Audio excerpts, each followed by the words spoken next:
The reality of the Syracuse Orange is the same reality that it's been over the last umpteen years. There's just not enough balance on that football team.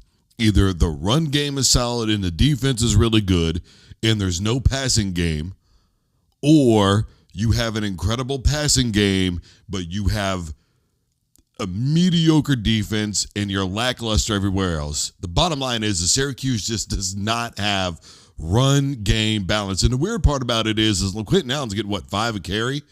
Somewhere in that neighborhood going into the game on Thursday night against Pitt, but they're just not utilizing him enough. And look, anybody could talk about the yards and all that good stuff. I really don't give a damn. Basically what happened was Syracuse got some garbage yards in the second half of that football game. They had one really long sustained drive. They had how many interceptions? 3 of them were taken back for touchdowns in the first half. You got everybody going, well, here's the thing. The offensive line is garbage, and those were tip passes. No.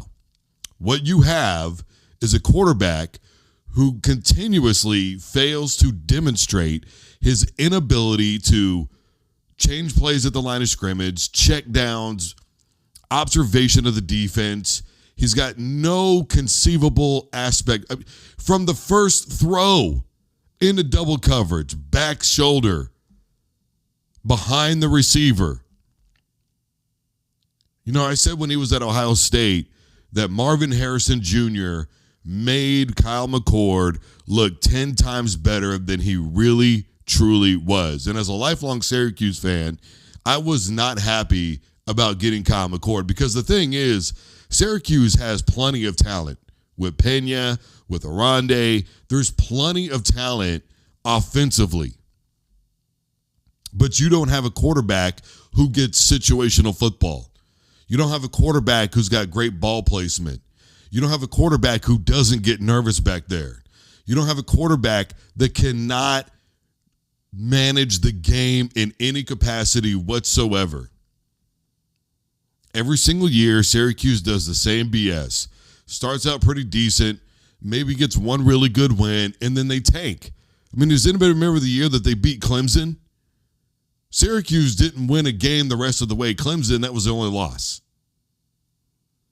This is Syracuse football. It doesn't matter who the coach is. What is going on with Syracuse? Why does history continuously repeat itself? Because they get coaches in there that talk about the history of Syracuse. Fran Brown was all, hey, Jim Brown sat in these very seats. This is a generation that is not worried about Jim Brown. This is not a generation that is worried about Ernie Davis, R.I.P. This is not a generation that is worried about Floyd Little. They don't give a damn about what Marvin Harrison did. They're not concerned with the Donovan McNabb years. Do you know why they're not concerned with those things? Because you don't see any of those players on the sideline.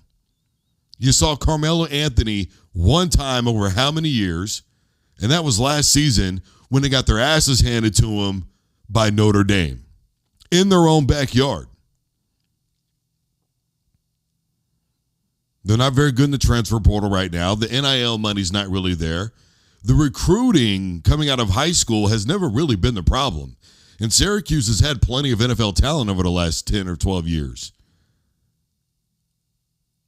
But the issue is you don't have coaches who understand the now. They don't get the now. Poor play calling, bad decision making. Look, the best chance that Syracuse had over the last decade or so was with Eric Dungy at quarterback. They had big leads against Clemson. They had a big lead on LSU, but they couldn't finish the game because of poor game management from the coaching perspective.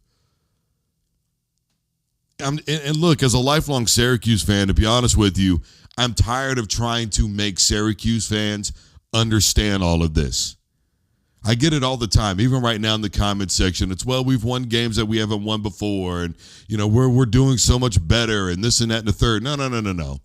Special teams is atrocious, especially when it comes to punting and punt coverage. The offense, anytime they get going, they're horrendous with penalties and killing themselves, whether it's holding, whether it's false starts, whatever the case may be. Kyle McCord's a turnover nightmare.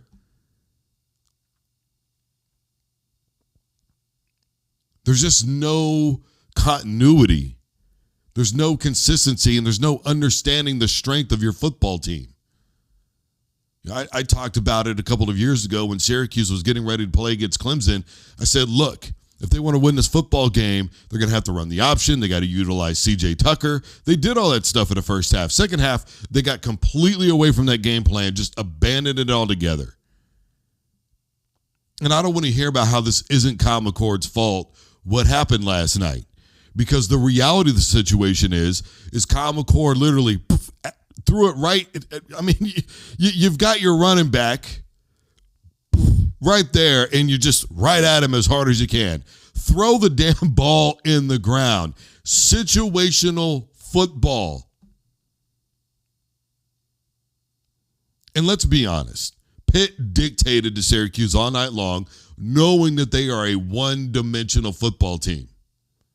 I mean, and that's just literally how it all went down. And there's no other reason, there's no other explanation, I should say, as to why that game went the way that it did.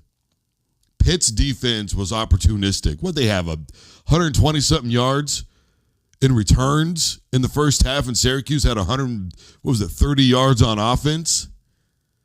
Let that marinate in your mind, Brody. I'm tired of it. I've been tired of it. It's the same old song and dance. I don't know when this is ever going to change. We need a coach in there who understands the past and embraces it with the now and future. We don't have that right now. And every time it seems like we get a coach who starts to get a little ahead, takes off for another position, usually the NFL. So it is what it is. I'm over it. It's all said and done. What else is there to say? I respect the hell out of Pitt. I really do. The NCAA doesn't want to recognize them. You know, part of it has been their schedule. And people want to talk about the depth of the ACC. I personally don't think that it's there. I still think Miami's as good as it gets. I still think Miami's the most balanced out of all the teams in the ACC. There's still plenty of football left to be played before December. But right now, you've got to give Pitt their props. And look, as far as Syracuse goes, I mean, I say this every single year. I've already said it this season. If they finish the year with 8 wins, I'll call it a good year. Speaking of 8 or 9 wins, look, I can appreciate where Stephen A. Smith is coming from, all right?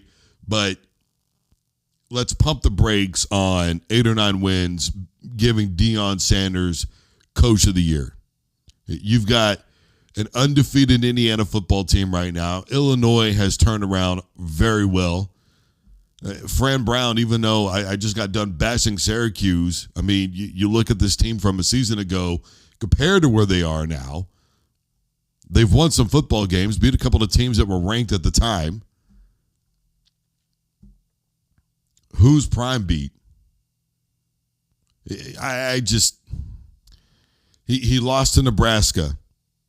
The really marquee game that he's had to this point, could not get the job done, had a hard time with North Dakota State.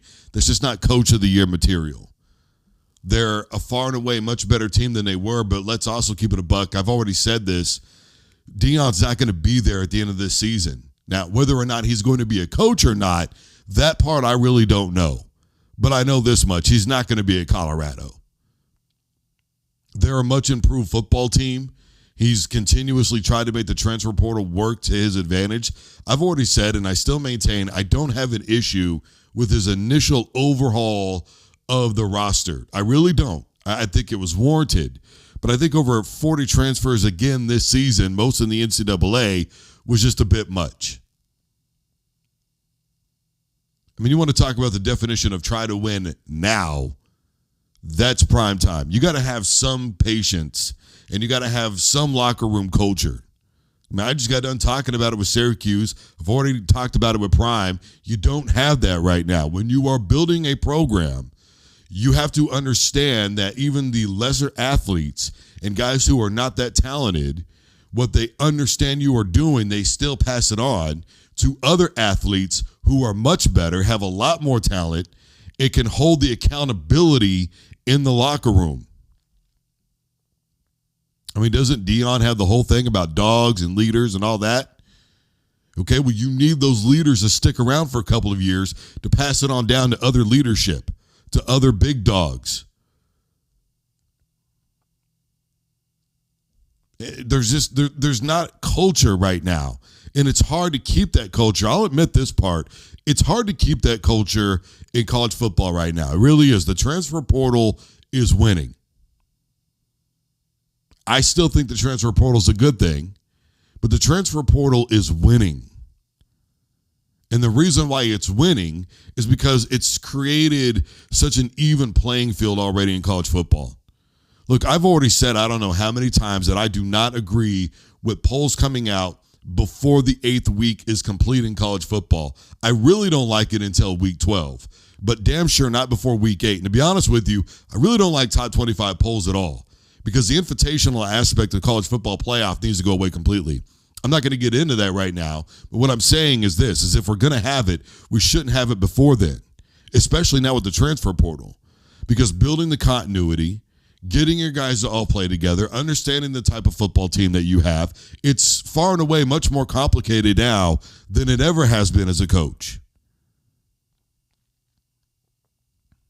And the reality of the situation is Prime is not willing to wait. What he is betting on and what he has tried to bet on is the fact that there are players that are going to come in that are so good that it doesn't matter if there's much continuity or not. They are going to make an immediate impact, and their overall natural abilities will be able to win football games.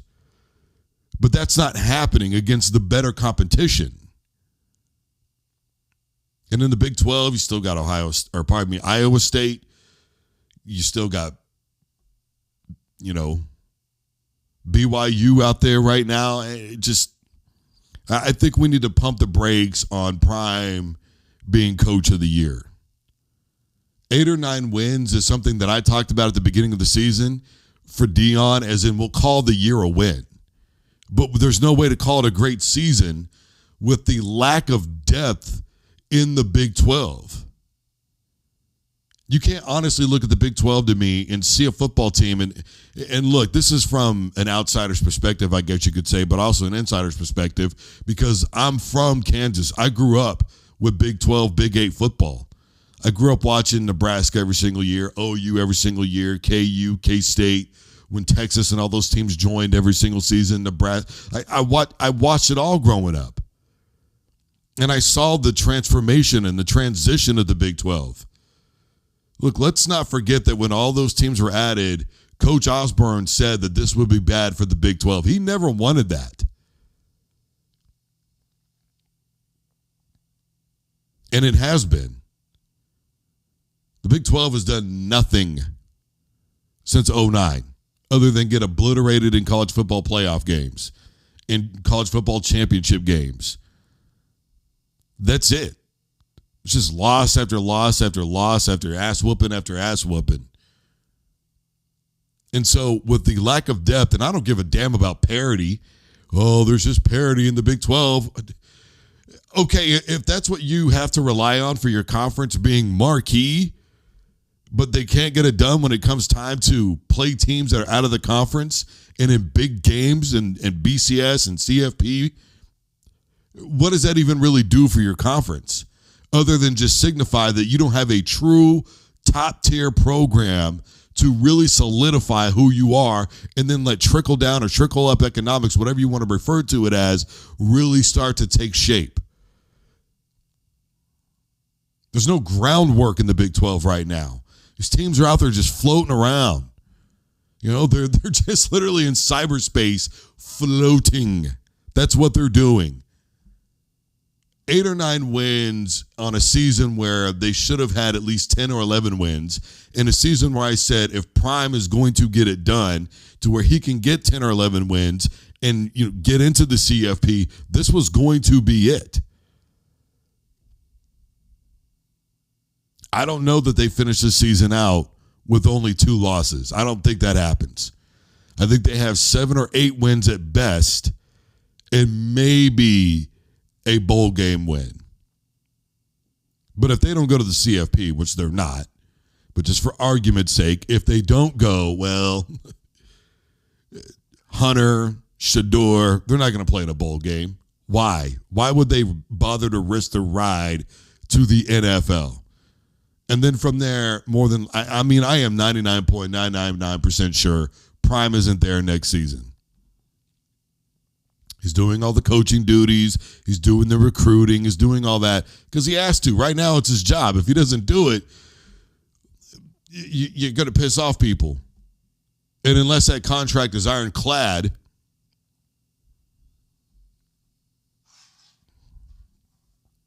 so obviously we'll see what happens with him this weekend. But I, for one, just don't see it. I'm just saying. And then the last thing I want to go with here real quick is D-Hop. He's heading to Kansas City.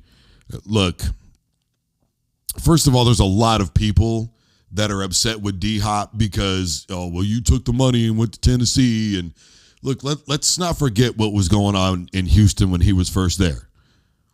A lot of people will tell you that at that time, forget all the outside BS, at that time, Deshaun Watson was one of the premier quarterbacks in the NFL.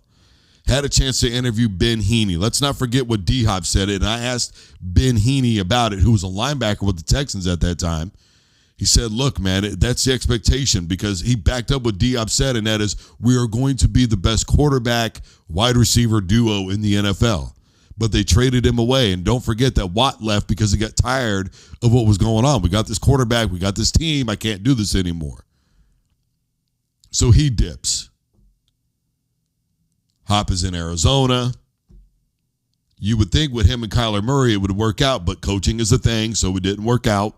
He goes to Tennessee. Let's not pretend that roster wasn't loaded. Let's not pretend that Brown wasn't there. Let's not pretend that Derrick Henry wasn't there. Ryan Tannehill was a good enough quarterback. But in the playoffs, 51 sacks on a season, anybody's beat up by then. And as everybody has seen, Will Levis actually has some potential. But nobody can survive behind that offensive line in that inconsistent play calling. And inept being inept when it comes to big moment situations. Let's just keep it a buck. And by the way, he still had over 1,000. And I don't blame him for saying, look, I haven't played meaningful football for a while now. What did Arizona do? Plus, he had some injuries, right? What did Tennessee do? Okay, now he's with the Kansas City Chiefs. Now he feels like he's got a chance, right? Isn't this whole season for Kansas City about three-peating? That's what this whole season is about, right? You're undefeated. You're the only undefeated team in the NFL. Now you get to play meaningful football because every game means something right now for the Kansas City Chiefs because everybody's giving you your best shot, which honestly, look, if you look at the Chiefs right now, remember in Top Gun, the original, when they were discussing Iceman and he's like, this way he flies, ice cold. You get bored. You do something stupid. He just wears you down. You make a mistake and he's got you. That's literally the Kansas City Chiefs. They just wear you down. They might make some mistakes, but the mistakes you make will be bigger. Patrick Mahomes hasn't had the best season, but let's be honest. You've had wide receivers getting hurt everywhere. It didn't work out with Tony. Oh, what's his nuts can talk about how Tony was decent. 27 catches and how many drops? Decent? Stop. The receiving core has been garbage. All you've got over there right now is Travis Kelce. They are missing Tyreek Hill. Do not get it twisted for 1 second. They are missing him. You might say that they're not because of the Super Bowls, but they are. And everybody is giving them the best haymaker to the mouth that they can possibly give. And they've got that offense figured out because they don't have enough balance in the run game. And instead of adding, really great running backs and utilizing great running backs, because I still think that, Hunt's got plenty in the tank, but regardless of that, they're not doing it enough. But when they do, they're great. When they find the balance, they're probably the best team in the NFL. But we've just seen them struggle so much this year that we're surprised that they're 6-0. But that's because these other teams are making mistakes and they are beating themselves. And you could take that all the way back to week 1 with the Baltimore Ravens game. It's just the way that it is. And by the way, Kansas City should have won that game really running away. But they made some mistakes. Baltimore was hanging around. But at the end of the day, Baltimore beat themselves. It's still a thing. Turnovers will kill you. But you've got a defense right now in Kansas City that's just good enough. Look, I don't know how well it's going to work out with Mahomes and D-Hop. Depending on how truly healthy he is, look, Andy Reid's going to be able to understand the routes. And at the end of the day, D-Hop is going to give you something over the middle. Obviously, you're going to start having to use Xavier a little bit more. You're going to have to really stretch that defense on the outside. I still think you need to, keep with the running game. Mahomes, I mean, come on, we all saw that play. Dad bods rule the world, my man. Look, the 49ers, I don't want to hear it from their damn fans anymore about Brock Purdy. This is the reality I've been trying to tell you. Without C-Mac, your guy cannot get it done. That's all there is to it. He is not good enough to carry a team.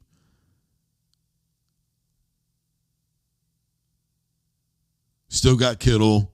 Okay, I don't want to hear it. The fact of the matter is Mahomes has figured out a way to get it done. And when your guy gets run over by the quarterback like that, Brody, forget about it. Your season's over. I'm just saying. I don't know how well this is going to work. Again, it's the same stuff that I always say with everybody. It's continuity in the locker room, play calling, systematically. All this stuff starts to take shape. We're going to figure it out really quick whether or not this is going to work. But I think Kansas City's trying to do anything that they can to get Mahomes some damn consistency. He's made some really terrible mistakes. This has not been his best season. I'm not saying he's without blame. He's been playing lazy football. They all have, to be honest with you. But eventually they snap out of it, they wake up, and they win a football game.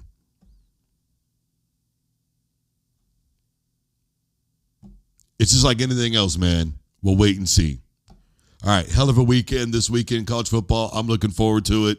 I'll probably be back Saturday night maybe after all the games are over. In the meantime, everybody stay safe. Take care of yourselves. And if you're going to go out, fucking around and partying this weekend, remember, Uber and Lyft exist. Be mindful of yourself and the people around you. Y'all be safe, man.